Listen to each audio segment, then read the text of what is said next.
अब ये पुत्र पुत्रियों का हमारे साथ क्या संबंध है, एक कथा सुनाते हैं। एक ग्राम में दो भाई थे। बड़ा भाई 18 वर्ष का और छोटा भाई था जो 11-12 वर्ष का। बड़े का विवाह हो चुका था, छोटा अनमैरिड था। उनके जमीन बहुत थी, जायदाद बहुत थी, संपत्ति अच्छी थी, 30-40 एकड़ जमीन थी। एक दिन बड़े भाई और उसकी पत्नी के मन में क्या हुआ कि वो छोटा भाई बीमार हो गया, बुखार आ गया। महीने 1.5 महीने 20 दिन वो बुखार ठीक ना होया, मोती जारा निकल आया। वो सूख के चारपाई पे पड़ा सा दिखे, थोड़ा सा, वैसे मरने की हालत में नहीं था, कमजोर बहुत हो गया था। माता पिता थे नहीं, मृत्यु को प्राप्त हो चुके थे। तो उस भाई और उसकी पत्नी के मन में क्या दोष आ गया कि ये हमारे पैसे खर्च करवा रहा है, बीमार हो गया, और ये मर जाता बढ़िया है, इसको मरवा दिया जाए। अब बीमारी का ही बहाना हो रहा है, लोग ने सोचेंगे बीमार था, और सारी संपत्ति अपने को मिल जाए। कहते हैं लालच नीच नकीब है इन फौजा माही। दोनों की एक सलाह होगी। वहां एक वैद्य था, उस वैद्य से मिले जो उसका ट्रीटमेंट कर रहा था। उससे कहा कि तो हम आपको कुछ पैसे दे देंगे, इसको विष दे दे, ये मर जा। तो उसने भी अपने 500-400 रुपये कह दिए, वे 500 रुपये लूंगा, मैं दे दूंगा विष। वो 500 रुपये उस वैद्य ने लेकर उसको दवाई के रूप में विष दे दिया। वो लड़का मर गया। लड़का मर गया तो कोई बात नहीं, बात खत्म हुई, कोई चर्चा चली नहीं, बीमार था। उठा के कुल के लोगों ने अंतिम संस्कार कर दिया। अब वो सारी संपत्ति उनके पास होगी, और 1 वर्ष के बाद उनका एक लड़का हो गया, जब तक कोई संतान नहीं थी। अब इकलौता पुत्र और कोई संतान हो ही नहीं। इकलौता पुत्र, उसको खूब खिलावें, बढ़िया आहार करें, करवावें हैं, तो गिने दिनों में वो कुछ ही समय में जवान हो गया। कहने का भाव यह है कि 12, 13, 14 साल का होते ही उसका ब्याह कर दिया। उस लड़के का, अपने बेटे का विवाह कर दिया। विवाह होते ही 6 महीने के बाद, विवाह के 6 महीने के बाद पश्चात वो लड़का बीमार हो गया। वो इतना बीमार हो गया कि उसके पिताजी ने उसके ट्रीटमेंट पर कई हजारों रुपये बर्बाद किए, लगाए। जहां भी जिसने वैद्य बताया वहां गए, महंगे से महंगी दवाई। फिर कहीं झाड़ फूक करने वालों के बारे में बताया, वहां भी गए,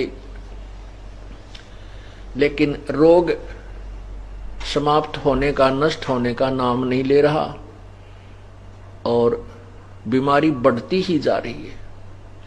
दोनों, उस लड़के के माता पिता रो रहे हैं और पैसा भी पानी की तरफ बहा रहे हैं,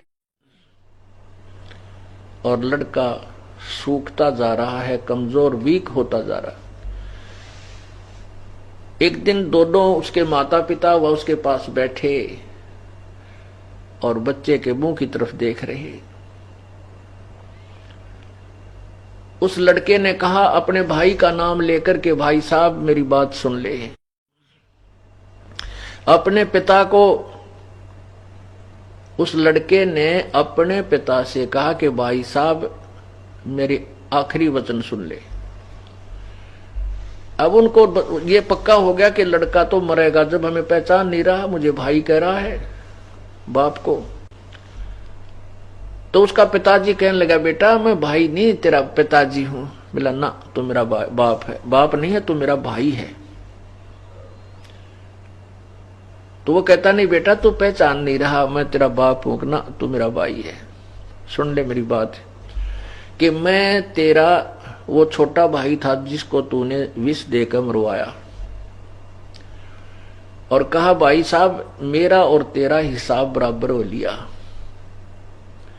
अब केवल लकड़ियां का और कफन का पैसा शेष रहता है, मैं तेरा मांगता रह गया। अब उसने क्या किया कि उसने उस बच्चे के इलाज पर आधी जमीन भी बेच डाली। जो उस लड़के का भाई का हिस्सा था वो खत्म हो चुका था, इतनी जमीन वो बेच के उस पर ला चुका था। तब उसने सारी कहानी बताई कि मैं तेरा वो छोटे वाला भाई हूं और तेरा पुत्र बनकर आया हूं अपना हिसाब कराने के लिए। तूने मेरी संपत्ति हड़पी थी और अब मैंने अपना हिसाब बराबर हो लिया तेरा मेरा, अब मैं चलता हूं और कफन तैयार कर ले, लाकड़ियां की पैसे जो तेरे रह रहे हैं वो कर ले इकट्ठी। तब उसको बड़ी चिंता हुई, भाई उसके भाई को यानी पिता को। कहने लगा भाई साहब एक बात और सुन ले, मेरी एक शंका का समाधान कर दे। ठीक है हमने जो दुष्ट कर्म किया हमारा आगा आगी के जिसका बेटा मर जाए संसार में कुछ नहीं रहता, ऐसे काल की प्रेरणा का एक नियम है भाई। ठीक है हमने तो जिसा कराया भाई हमने भोग लिया, हम नहीं संतान मरेंगे, बोल कोई संतान होती नहीं, मैं 14-15 वर्ष हो गए तेरे बाद कोई संतान हमारा नहीं हुई, और हम तो मेरा तो कुल नष्ट भी हो गया, हमें तो सजा ठीक मिल गई कि हमने तेरे साथ विश्वासघात किया था। पर एक बात का जवाब दे दे, ये जो तेरी पत्नी है इसने के पाप कर दिया भी जिंदा जलाई जाएगी, क्योंकि उस समय सती प्रथा थी कि अब तू मरेगा और इसको चिता में फूका जाएगा तेरे साथ में, इसका के दोष है। तब उसने कहा कि वो वैद्य कहां है जिसने मुझे विष दिया था। उस लड़के ने पूछा कि वो वैद्य कहां है। उसने बताया कि आपके 1-2 वर्ष के बाद वो मर गया था। तो उन्होंने कहा कि ये वही वैद्य है जो मेरी पत्नी रूप में है, ये अपने करनी का फल पाएगा और चिता के अंदर मेरे साथ जलेगा। पुण्यात्माओं ये सत्य कथाएं हैं। परमात्मा यही बताना चाहते हैं कि एक बेटा बीमार हो जाता है और लाखों रुपए बर्बाद करके मृत्यु को प्राप्त हो जाता, उसका हमने कभी किसी जन्म में खा रखा था, उसको ले रखा था, वो बराबर कर चला। एक लेवा एक देवा दूतम, कोई किसे का पिता न पूतम, ऋण संबंध जुड़ा एक ठाठा, अंत में सब बारा बाटा।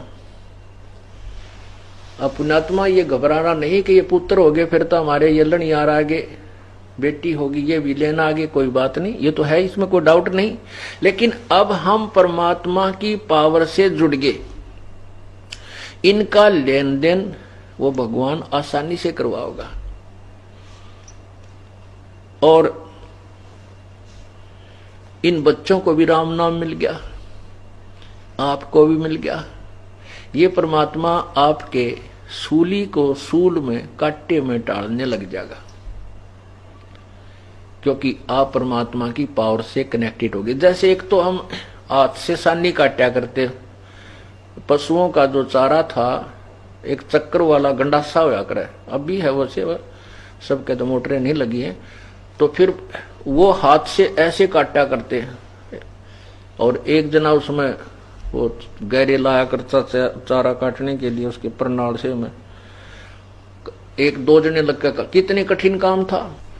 और फिर ये अब बिजली का कनेक्शन मिल गया, बटन दाब देते हैं और उठा कर वो चारा उसके डाल लगाते रहते, cut cut cut cut cut कर 1 घंटे के अंदर ढेर लगा देता है। यानी कितना आसान हो गया वो काम।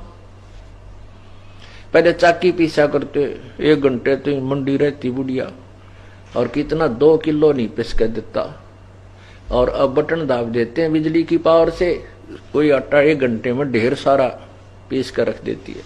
तो ऐसे ही आपको परमात्मा की शक्ति यानी बिजली का कनेक्शन मिल गया। आप ये चिंतित ना होना, अब तो ये तो है, इसमें कोई शक नहीं, बेटा और बेटी हमारे पिछले संस्कार से जुड़े हैं, ये नो डाउट। अब हमने परमात्मा की शक्ति का सहयोग मिल गया है, ये आसानी से निमट जावांगे हम, हमें दुख ना होगा। कष्ट नहीं होगा।